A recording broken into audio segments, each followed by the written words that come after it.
నమస్కారం. కూటమి విజయం సాధించబోతుంది, ఆంధ్రప్రదేశ్కి మంచి రోజులు రాబోతున్నాయి అని ఎప్పుడో జోస్యం చెప్పడం జరిగింది.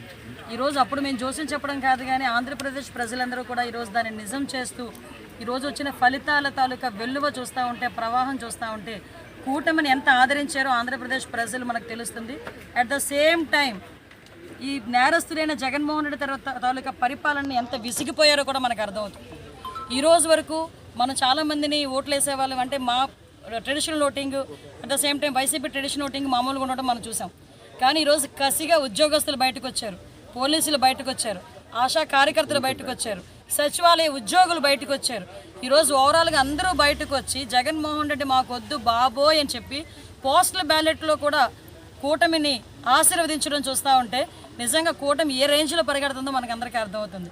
అట్ ద సేమ్ టైం ఈరోజు ఎప్పుడైతే మనందరికీ కూడా ఊహించని విధంగా మేమైతే ఊహించాం, చాలామంది ఊహించలే. ఏదో పెయిడ్ ఆర్టిస్టులాగా సోషల్ మీడియాలో పోస్ట్ పెడితే 5 రూపాయలు ఇస్తున్నట్టుగా వీళ్ళు కూడా సర్వేలు చేయించుకొని, డబ్బులు ఇచ్చుకొని సర్వేలు చేయించుకొని ఆ సర్వేల్ని ప్రజల్లోకి రుద్దాలని చెప్పి చాలా ట్రై చేశాడు జగన్మోహన్ రెడ్డి. అది కూడా పార్లే. ఆ రోజు కూడా పెద్ద ఎత్తున 40 ఎగ్జిట్ పోల్స్ వస్తే అందులో 5 మాత్రమే వైసీపీకి అనుకూలంగా చెప్పిన సందర్భం కూడా మనం చూసాం. అవన్నిటినీ తొక్కుకొని ఈరోజు సుమారుగా 150, 160 ప్లస్ లీడింగ్లో ఈరోజు మనకు కనిపిస్తున్నాయంటే మెజార్టీలు కూడా ప్రజలు ఎంత కసిగా ఉన్నారో అర్థమైందండి. ఇంకో విషయం చెప్పిన, పాయకరావుపేట నియోజకవర్గంలో ఇంతవరకు కోటవురుట్ల మండలంలో ఈరోజు వరకు మీ మెజార్టీ, ఒక్క ఓటు మెజార్టీ కూడా చూడలేదు. మీరు నమ్ముతారా? నేను కోటింగ్ వచ్చేటప్పుడు కోటవురుట్ల మెజార్టీ ఈక్వల్ అయినా చాలు, ఒక్క ఓటు మెజార్టీ వచ్చినా చాలు, నేను దగ్గర 20-25,000 మెజార్టీతో గెలుస్తాను అని నేను మనసులో అనుకుని వచ్చాను.